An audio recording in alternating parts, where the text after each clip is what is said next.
twice as many pass touchdowns, including 9 go-ahead, which led the NFL over the last 8 weeks. It was the Jags' longest win streak since 1999.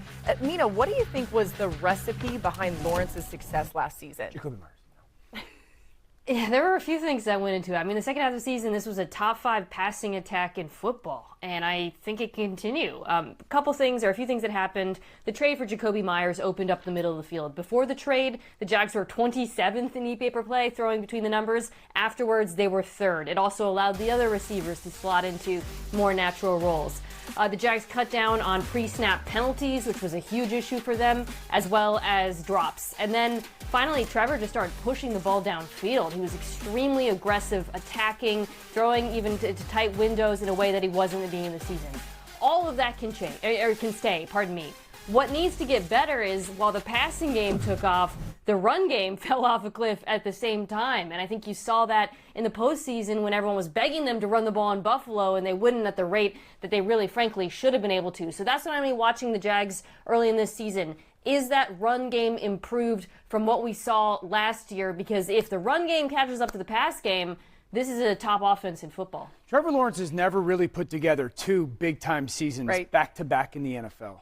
I think a couple things. One, this receiving group is, I think, outside of Cincinnati and New England, probably about as talented as anybody in the AFC.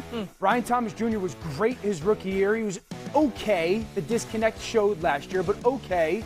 Obviously, Jacoby Myers was great. I think Parker Washington has the chance to become one of the, if not the best, number 3s in the NFL. Potentially a number 2. I think he's that talented of a player. I know Mina's high on him as well.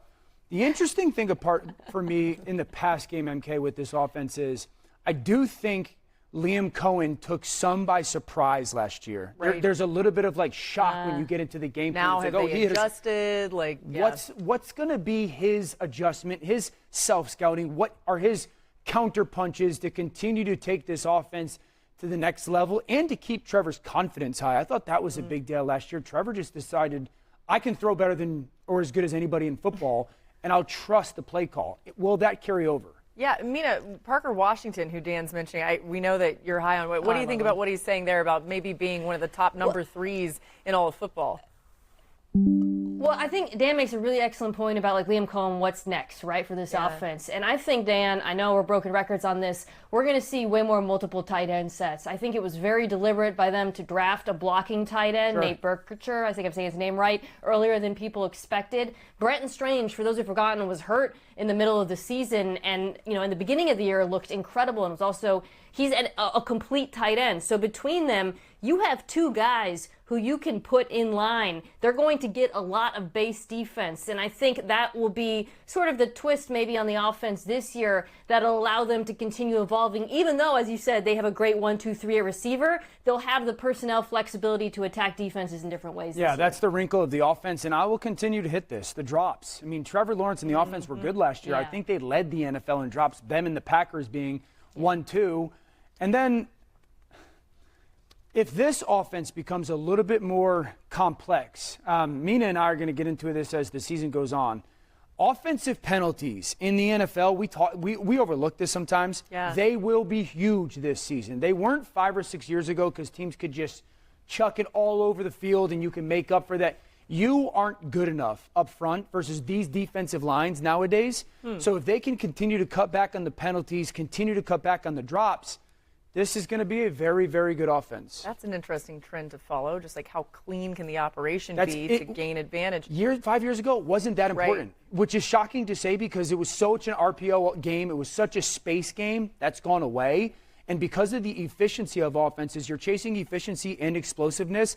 If you get an early down penalty, you're done with these defensive lines. I love the trends and how cyclical it can be in the NFL. Okay, more on that throughout the season as they're telling you. We've got more coming your way today on NFL Live. Still to come, Joe Burrow and the Bengals, they're starters. They're playing tonight. What will it take for Cincinnati to get back to peak offensive performance? Dan says it could come down. Time now for Rookie Watch. Week 1 of preseason kicking off tonight. Look at you, Field. You got your binoculars out, ready to go. Once Safari. you get the animation, that means you're big time. You are. I finally made it. Thank you. Here's our first look at the rookie class. And Field, who should we have our eyes on? You guys have been injured, but some of these guys that are healthy, who should we be looking out for? Yeah, let's start with Caleb Downs down in Dallas. He goes to the Cowboys at number 11 overall. Laura kind of slides relative to where I had him ranked on the overall big board. It's because of the position that he plays safety, but unsurprisingly, he has made a huge mark on the Cowboys right away. It sounds like he is a leader on the defense, a communicator, and of course his hard-hitting style is going to show up. It's pretty rare for a safety to set the tone for a defense, but Caleb Downs has that within him. He did it at both Alabama and Ohio State. Arvell Reese, another Ohio State guy. Man, it feels like these Ohio State guys are all over the place.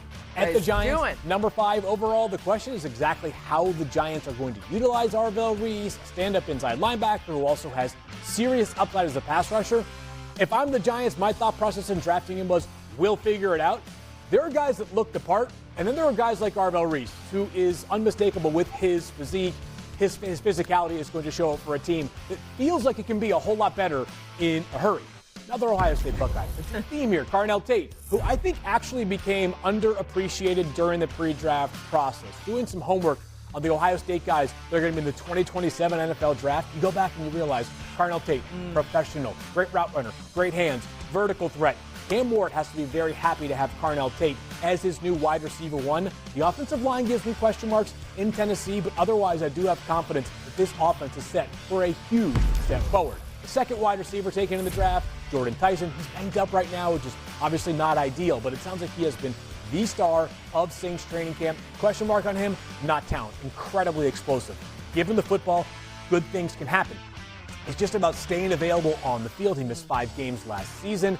But it does feel like this is the kind of player that, opposite Chris Olave, could take this offense to a new level. And they played some great ball down the stretch last season.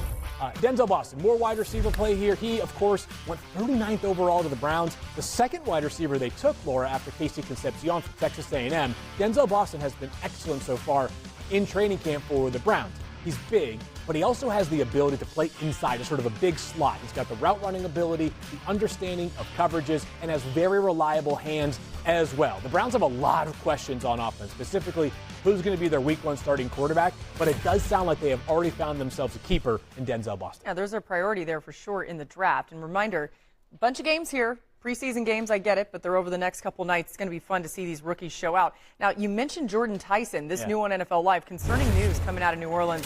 Their Saints rookie, Jordan Tyson, leaving practice today with a leg lower body injury. As far as the severity of the injury, head coach Kellen Moore says they're going to get more information, probably have a better idea tomorrow. So keeping an eye on that for sure, and you just hope he's okay. Field mentioned some of that injury history for him.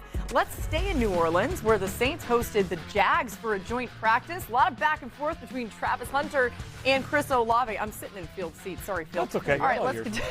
No, it's not. That's yours. Tyler Shuck hoping to make a leap year 2, right? And Trevor Lawrence ready to build off of last season.